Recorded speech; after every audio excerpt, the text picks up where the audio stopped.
Bu kasallikning nomi gribok. Hozirgi kunda ko'p qo'ylar orasida uchrayotgan va qo'ylarni yura olmasdan kerak bo'lsa so'yilishgacha majbur qilayotgan kasalliklardan biri. Mollardagi og'iz yara, qo'ylardagi gribok. Shu kasalliklarga juda ko'pchilik insonlar benzin, solyarka qilib har xil noto'g'ri yo'nalishlardan foydalanyapti. Buni to'g'ri yuvish yo'li esa oddiy medni kuparos suvga foizni to'g'ri tayyorlansa agar zo'r natija beradi. Buni tayyorlash yo'li 10 litr suvga 300 grammdan 500 grammgacha bo'lgan hajmda qo'shilsa agar yaxshi samara beradi. Buni dozasini ko'tarib olsa agar o'yib yuborish holatlari ham kuzatiladi. Oyoq orasini mana shuna qilib turib, medni kuparosli suv bilan yaxshilab yuvib tozalanadi.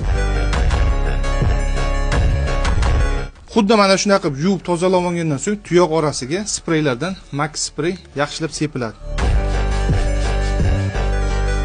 Organizmda infeksiya va yallig'lanishni to'xtatish uchun oksitetratsiklin hamda dastimdan muskul orasiga bir marta inyeksiya qilinadi.